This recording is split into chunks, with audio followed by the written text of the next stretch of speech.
I'm sorry, Wanderer, but you cannot rest here. Not yet. I sense my brother's soul within you. The pull of his destiny is stronger than any of our desires.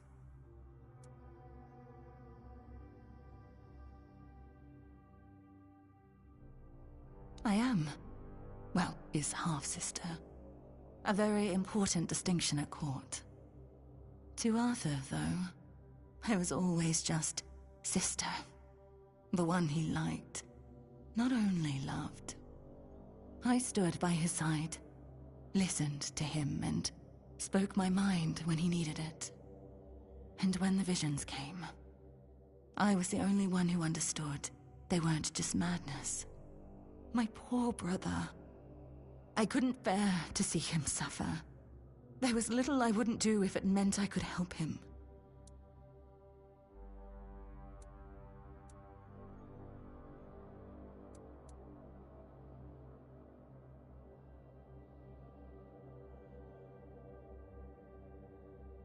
They came with the plague.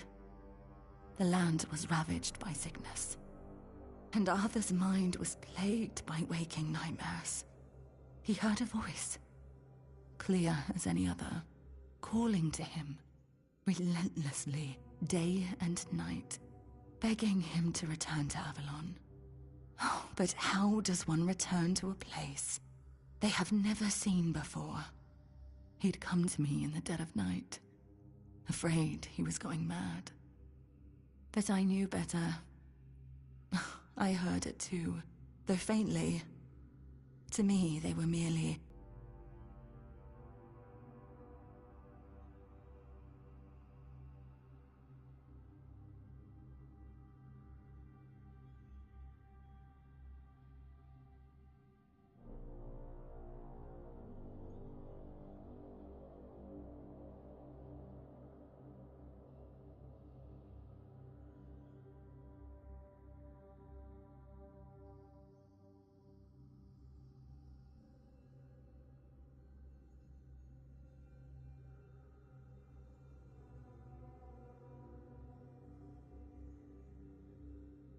In a way, I think I did, but even now I'm not sure. I followed the visions, though most of the court thought I'd lost my mind, or that I'd secretly caught the Red Death and it had taken over my senses. Sir Estor was one of the very few who believed me, and the only one brave enough to join me on my pilgrimage to a plague-ridden land. The visions showed me a place of beginnings, bathed in creeping scarlet. So, that's where we went. The bleeding heart of the plague. With every step, the voice grew louder.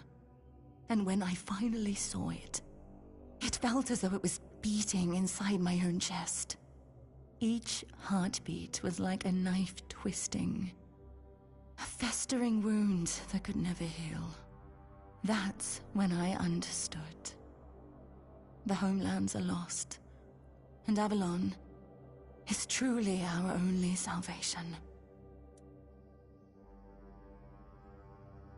There was something almost human about it, and yet it was so terribly alien. It was like staring at your own reflection in a distorted mirror. Everything seemed familiar, yet profoundly wrong. I've had centuries to reflect on it, and I think I've almost uncovered the truth. A truth that's both simple and devastating. The heart is a grief made manifest. The sorrow of a mother who lost her child.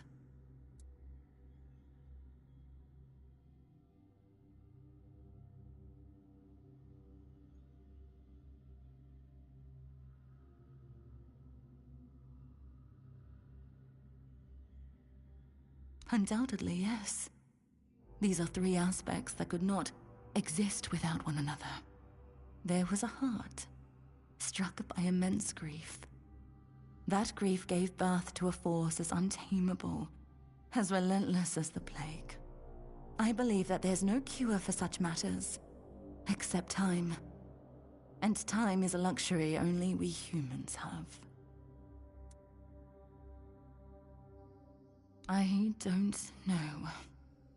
I thought leading Arthur to Avalon would keep us safe.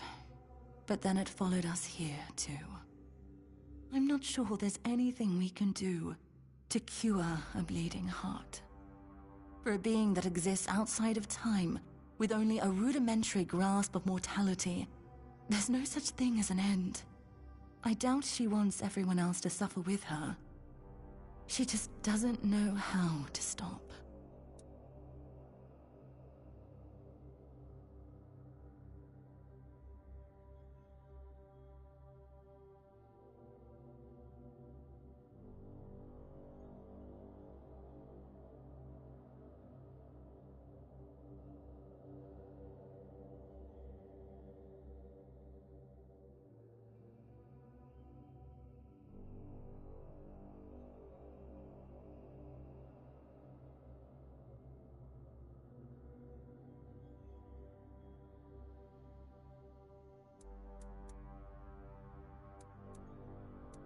You could say that. One way or another, every prophet becomes a captive to their followers. Some chains are just more visible than others. The Red Priests like to call me theirs. So, theirs I must remain.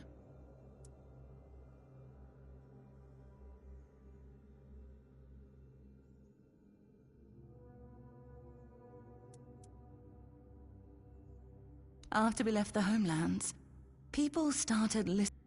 They're made by the people who need someone to follow. I became what they needed. Sometimes a guiding hand, other times a whip over their heads. I saw that staying meant death for all of us. Nothing in the homelands could stop the plague. And the voice, it kept calling night and day, promising safety on Avalon's shores. Arthur once told me it sometimes felt familiar to him, though he could never say why. Even then, he wasn't sure if he could trust it.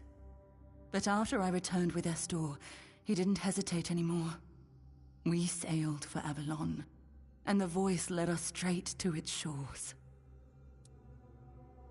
Keep going. Take it from someone who has lived far too long. Some decisions are out of your hands.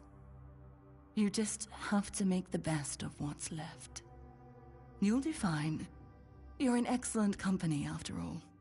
And Arthur, I'm sorry I can't stand by your side this time. But know you're always in my heart, brother. This is for both of you. May we all find peace at the end of this path. Please, take care of my brother. Now go. There's nothing more for you here.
My sister.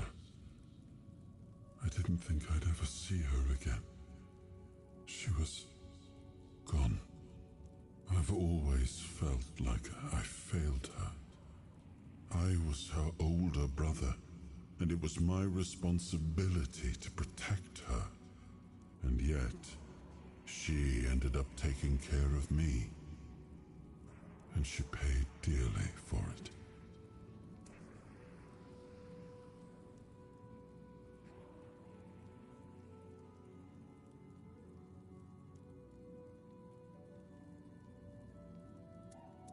I'm still not sure. Kai always stepped into whatever role was needed and made it fit her perfectly. Blind devotion was never something she sought, but if she thought it served a purpose, I know she wouldn't hesitate. I want to see her only as my beloved sister, but that was never all she was.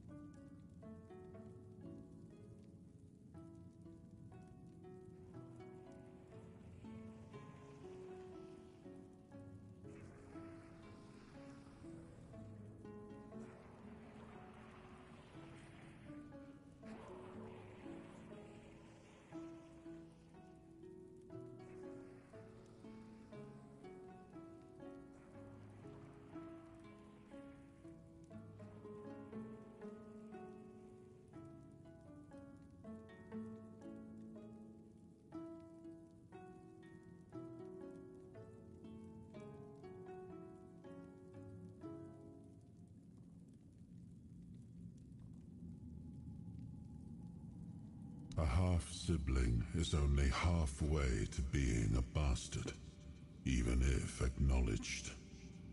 Like Morgaine, Kai wasn't well respected at court.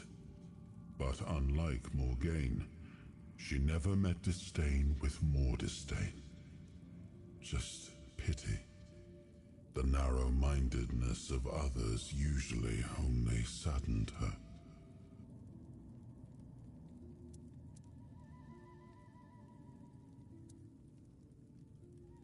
Morgaine was proud, and she wore that pride like spiky armor. She was also stubborn, never able to admit she was wrong. Kai was different. Softer, but not weak. Quietly unyielding, full of unwavering conviction. Sometimes I envied her for that. But most of the time I was simply grateful. I do. I always have. She always stayed calm, no matter what was thrown at her. I don't think I ever saw her hesitate. When she made a decision, she was certain. I miss her presence and her counsel. Maybe things would have turned out differently if she'd been by my side.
Tggg first.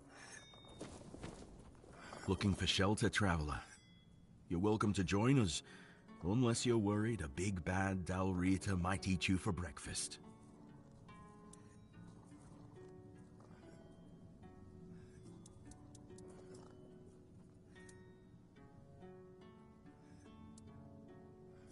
No, not every Dalrita you meet out. They've always kept peace with the people of Kurnacht. But with those Camelot dogs milling about, it's not as safe here for us as it once was. Better to stay out of sight.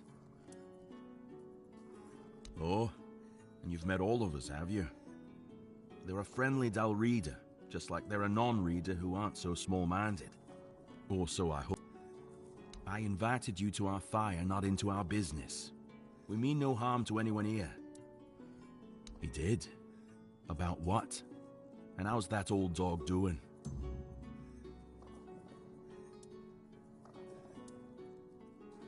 I don't. It's not the Stone Warden's place to meddle in others' foolish wars. We are. Oogway is my brother. Not by blood, but by stone and steel. It's a bond forged in flames, and like good steel, it can withstand more than a few petty clashes. I might think he's making a mistake, but that doesn't mean I've given up. By the anvil, where else? Making weird stones sing the lost songs of Avalon.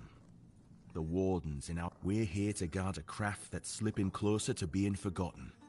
The few... No human ambition is worth losing. You? Did he get hit in the head with his own hammer? He'd be the last, unless you've impressed him somehow. Now that is impressive. That sneaky bastard. He knows me too well. Fine, fine, I'll give you a recommendation. But first, I need a little favor. There was a swine pup trailing after us, whining that he wanted to join in. Kid couldn't even lift a hammer or a pickaxe. He's got no place here. But the whelp was stubborn and an idiot. He wandered into one of the half-collapsed tunnels in the mine we were scouting. I haven't seen him since. We thought about it, but the risk was too great. With Camelot breathing down our necks and the Red Death spreading, sending anyone down there felt like throwing their lives away. Besides, but instead of listening to us, the pup thought he had...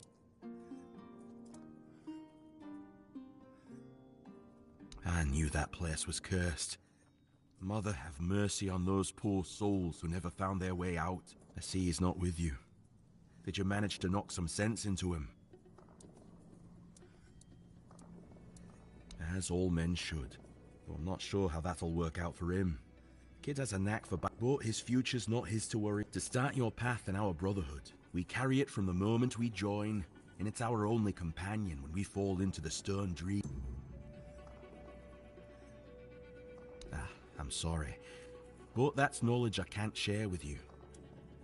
One that will allow me to see if Oogway was right to send you my way. Here, shoddy work would be an insult to both me and Darvan.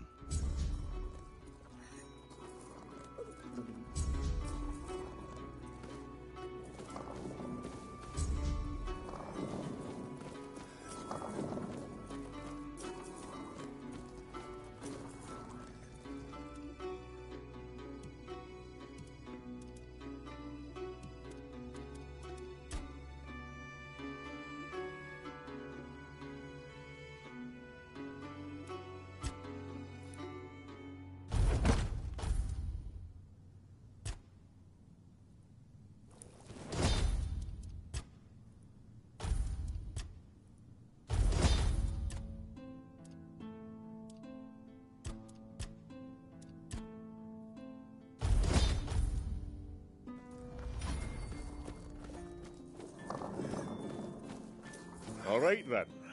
If Kvar gave his word, I've got no reason to doubt it. So, hello there. I am Ukko from the...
You need help? We all belong to the Stone Warden Brotherhood here. Aye, he always struck first and asked. Our commander Darva never supported the rebellion. He says the Stone Warden should act with reason and strength of will. I believe that too. I don't know why Ugwe left. Sometimes I miss him. We grew up like brothers, even if we were only cousins. Old Watchtower. Used to be empty. Then some right nasty bugger moved in. An ogre. Big. Loud. With teeth that can chew through stone. And I mean that literally. Saw him from a distance, munching on weird stone, if I were you. Seriously, you must have hands of iron. Although, now that you mention it, he has been quieter lately. Might head up there soon. See if he left any weird stone lying around. Don't mind the...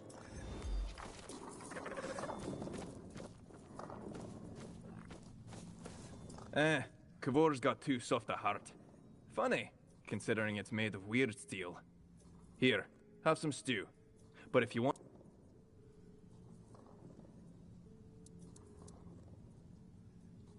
Aye, you wouldn't guess it, but the big lump's a hopeless romantic. Soon as he met that man of his, he was ready to light the forge. Good thing Halvor's got more sense than he does. They're a good pair, and they never forget the forge comes first. As it should. Be careful.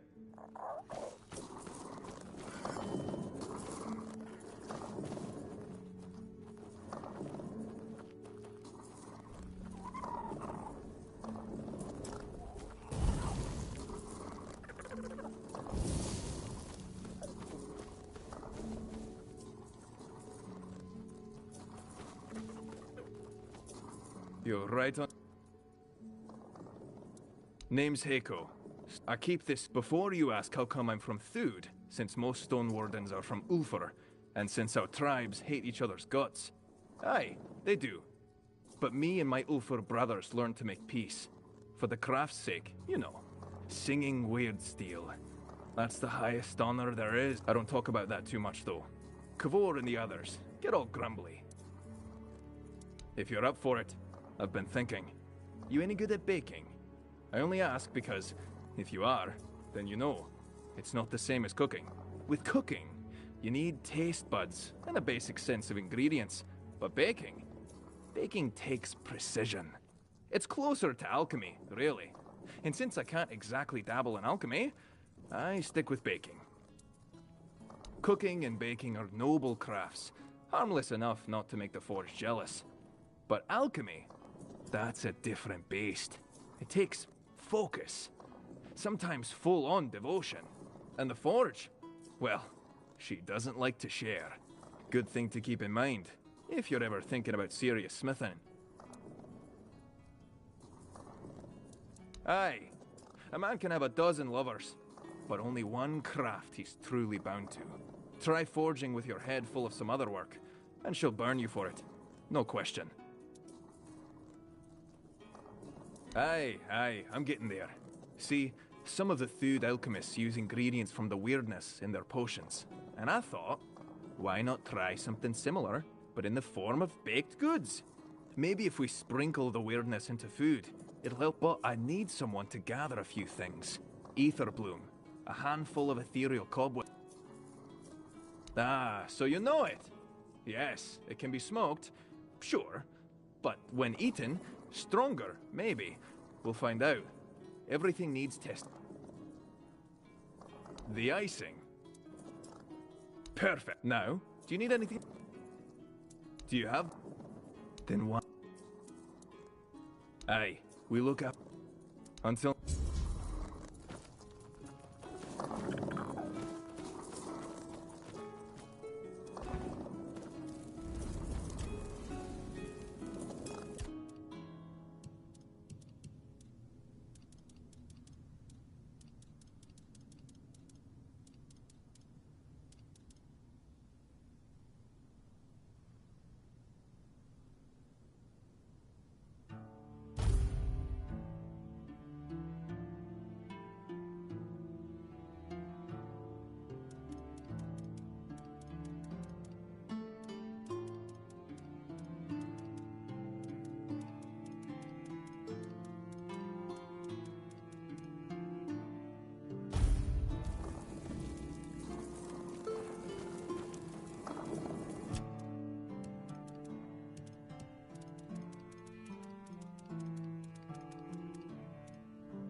if it's important.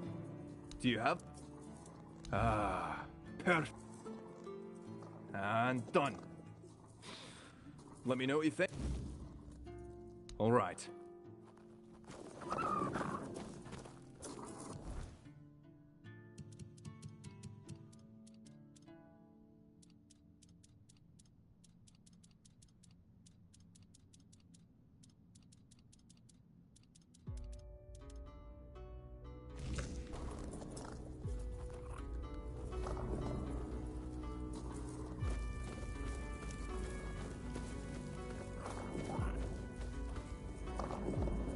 Busy?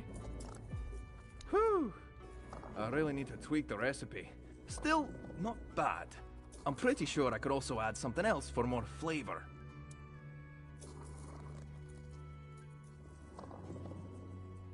Not for now. I'll need to get this one right first. And with my Stone Warden duties, I can't let it... Still, I can share what I've...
Are they gone? Phew. I thought I was done for. Thank you for stopping. My name is Lemuel. I'm but a humble servant on a pilgrimage for the glory of King Arthur. They might still come back, and if they do show up, you better run as fast as you can. Damn witch.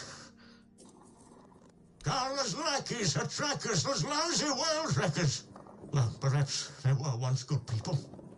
Humble servants of the king. Just like me.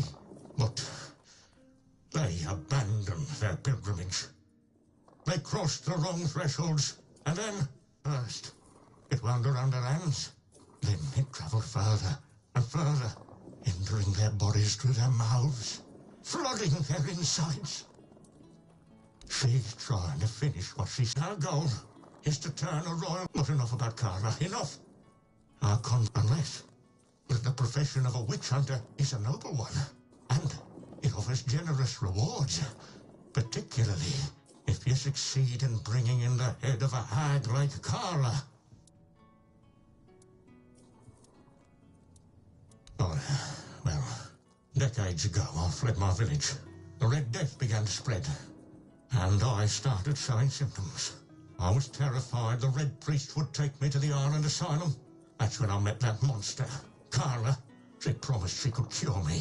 She was so beautiful. Then, when we were getting, intimate with each other, I had a vision of King Arthur. He warned me that she was a witch. A terribly evil witch. That's when it all became clear. Carla must have put some kind of spell on me. I couldn't resist. I was bewitched.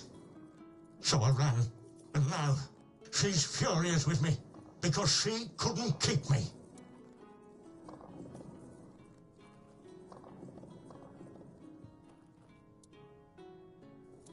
Huh? Oh, if we're bargaining, And you must be seriously thinking about it. I promise you mountains of gold, but alas. However, I do possess a very special relic. Something perfect for a brave soul like you. That's what I can offer. They seem human, but their eyes, they seldom speak. Oh, and wherever they appear, I offer. Really? You do that for me? Oh, you're a true savior. I've been running my entire life. No, for now, hurrah!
Don't let your guard down. You're rounded here. You'll fall.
Welcome back. Certain.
Oh, hello.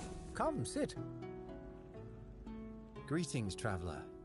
We don't have much, but the Prophet has blessed us with the fire of this hearth, so that we may warm ourselves and prepare a meal. And if you're in need of a blessing, we're here to offer that as well. The strength granted by the word is invaluable in these dark, dark times. It has so much to mend. However, one must start with oneself, first and foremost. Indeed. Only a priest fortified by the purity of his own heart will be able to fight back the darkness. Well, when we hear the word that announces... Or when we find something that must... This land has been May the grace of the word fall. If your path leads... Beautifully said, brother.